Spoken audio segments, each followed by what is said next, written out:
Bonjour à tous, c'est ravi de vous retrouver pour votre JT breton. Dans ce journal du lundi 18 mars, le Brexit, la sortie du Royaume-Uni de l'Union européenne aura-t-elle lieu? Pour l'instant, l'accord n'a toujours pas été voté. Pour les résidents britanniques vivant en Bretagne, l'inquiétude est grande. Nous les avons rencontrés à Scrignac. Ce dimanche, c'était la Saint-Patrick. La fête irlandaise ne sert pas seulement à déguster de bonnes bières, elle permet aussi de découvrir un sport typique, le foot gaélique. Encore peu pratiqué en Bretagne, la pratique cherche à s'étendre. Et puis, Auray et son pays deviennent un haut lieu de la marionnette et du théâtre d'objets cette semaine.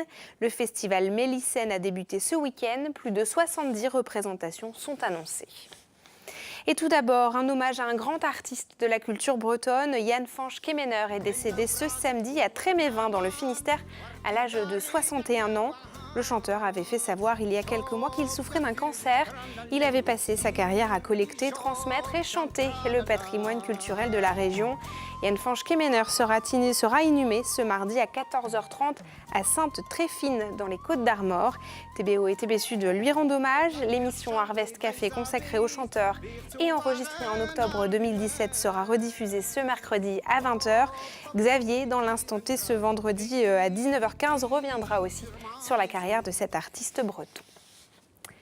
Nous continuons à détailler à présent l'actualité de la région avec votre chronique La Bretagne en 5 infos, signée aujourd'hui Benjamin Bréant. Les opérations de lutte anti-pollution se sont poursuivies ce week-end et ce lundi sur la zone du naufrage du Grande America mardi dernier dans le golfe de Gascogne. 6 bâtiments français y participent, assistés d'un remorqueur espagnol. Un chalut de ramassage des hydrocarbures a notamment été déployé et l'amélioration des conditions météo à partir de mardi devrait faciliter les opérations. Les dernières prévisions confirment les risques de pollution côtière, mais pas avant la semaine prochaine. Un avis aux navigateurs a par ailleurs été émis pour 2 conteneurs repérés à la dérive samedi. L'écologie en tête, les questions de démocratie surreprésentées et celles de fiscalité sous-représentées, c'est ce qui ressort de la comparaison des contributions bretonnes au grand débat avec celles du reste de la France. C'est dans l'ouest des Côtes-d'Armor et le nord-est du Finistère que les questions liées à l'écologie ont été les plus largement dominantes.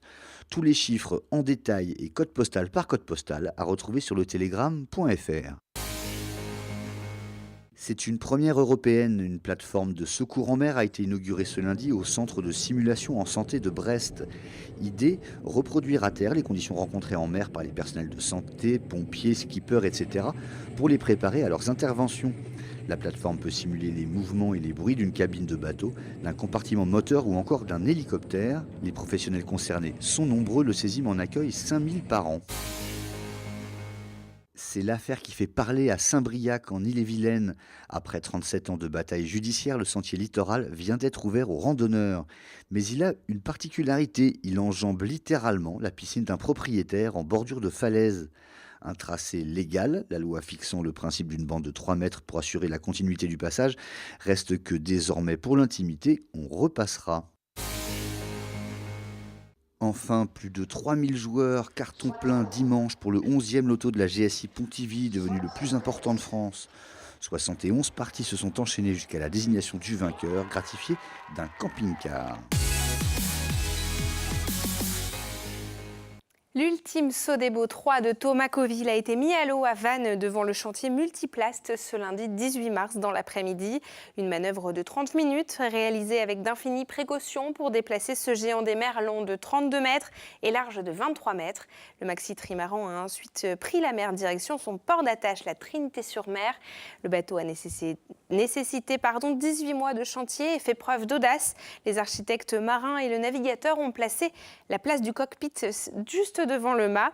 Écoutez d'ailleurs le skipper Thomas Coville, il nous parle de sa nouvelle machine et il est au micro d'Adeline Poyot. On rentre dans un cadre qu'on a voulu ultime, qui était effectivement dans l'adhésion de toute une classe, avec François Gabard, Armel Lecléache, Yves Le Blévec. On a construit un cadre, donc ce bateau respecte ce cadre de 32 mètres de long par 23 mètres de large et pas plus de 35 mètres de mât de haut. Par contre, là-dedans, vous avez toute latitude de faire ce que vous voulez. Et là, ce bateau, Sodebo, il a la particularité d'être très marqué par la forme et par la taille de ses feuilles, donc ce qui va lui permettre de s'élever.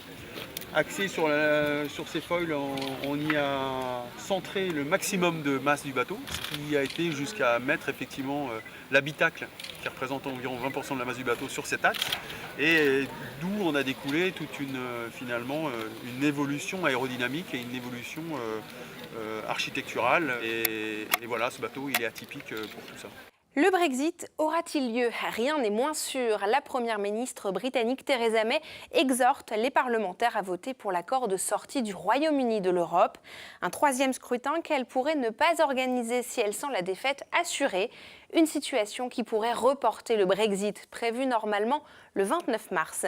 Une situation floue qui plonge les Britanniques vivant en Bretagne dans l'inquiétude. À Scrignac, dans le Finistère, près de 30% des maisons appartiennent à des sujets de Sa Majesté. Ces derniers ont très peur pour l'avenir. Reportage de Pauline Ferco. Scrignac, c'est là, à mi-chemin entre Morlaix et Carré, au cœur du parc d'Armorique. Une ambiance cosy et brumeuse, bref, des airs de campagne galloise. C'est ce charme pittoresque qui a séduit nos voisins anglais depuis plusieurs décennies. Résultat, 30% des Scrignacois ont aujourd'hui la nationalité britannique.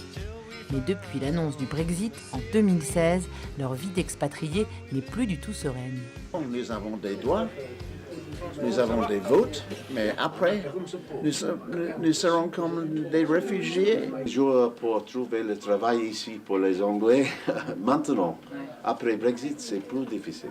C'est avec les conservateurs que David a milité durant de longues années, contrairement à son compatriote David, qui adhère au camp des travailleurs. Ken et Colin se positionnent plutôt au centre, sur l'échiquier politique anglais. Mais aujourd'hui, tous sont abasourdis face à la montée du nationalisme dans leur pays. Ma famille est divisée. Je suis européen, mon frère c'est un Brexiteur. J'ai perdu beaucoup des amis aussi, parce qu'ils sont supporters du Brexit. Les 140 Scrignacois anglais sont très investis dans la vie du village et la mairie redoute de les voir partir en masse dans le cas d'un scénario de Brexit hard. On a 17% des enfants qui fréquentent l'école sont des Britanniques. Donc on est avec les difficultés qu'ont les communes rurales à maintenir leur classe. Si en plus on a ce problème-là qui vient se rajouter, c'est clair que même pour les communes françaises et bretonnes, ça va poser problème. À moins de 15 jours de la date annoncée du Brexit, aucun accord n'a été trouvé entre l'Union européenne et l'Angleterre. Les expatriés retiennent leur souffle. À la Bretagne. À la Saint-Patrick, tu découvriras le foot gaélique. Cela aurait pu être l'adage de l'association brestoise Gaélique Football Broléon. Ce samedi, elle a organisé un tournoi amical dans le Finistère pour mieux faire connaître ce sport très populaire en Irlande. Une discipline qui mêle football, rugby, mais aussi basket. Les licenciés sont seulement 600 dans la région et 900 en France. Sophie Lecroisier était sur le terrain. Sur le terrain, place à l'indulgence. Pour ce tournoi amical de foot gaélique, des amateurs se sont mêlés aux initiés. En ce week-end de Saint-Patrick, le sport le plus pratiqué d'Irlande est mis à l'honneur. À coups de pick-up, de solo, de tacle ou de passe, chacun sa technique, chacun sa préférence. Au pied, c'est un petit peu plus facile, sinon ça fait mal à la main. J'ai jamais joué les sports au pied, donc pour moi je suis beaucoup plus à l'aise à la main. Moi j'ai fait du basket, donc moi c'est vrai que c'est plus facile à la main, mais on s'améliore chacune au pied. Ouais. Il existe 8 clubs de foot gaélique en Bretagne. C'est la région de France qui recense le plus de licenciés. Ils sont près de 600. Pourtant, ce sport peine encore à fidéliser ses adhérents. Les étudiants, ça va, ça vient, hein, parce qu'en fonction des études, ils repartent des fois. On a aussi pas mal d'étudiants Erasmus qui naviguent. Cette année, on en a une américaine. On a déjà été contacté pour avoir un Irlandais l'année prochaine. Donc c'est vrai que ça bouge pas mal, mais globalement on arrive à quand même garder un peu plus les effectifs qu'avant. En organisant pour la 4e année un tournoi amical finistérien, le club gaélique Football Broléon espère gagner des licenciés. Et il se pourrait bien que l'opération séduction fonctionne. Usant. Après, ce qui est bien, c'est que ça regroupe pas mal de sports. Enfin, le rugby, basket, foot forcément aussi. Donc ouais, bon, j'attends de voir la fin du match, mais pour l'instant ça me plaît. Ouais.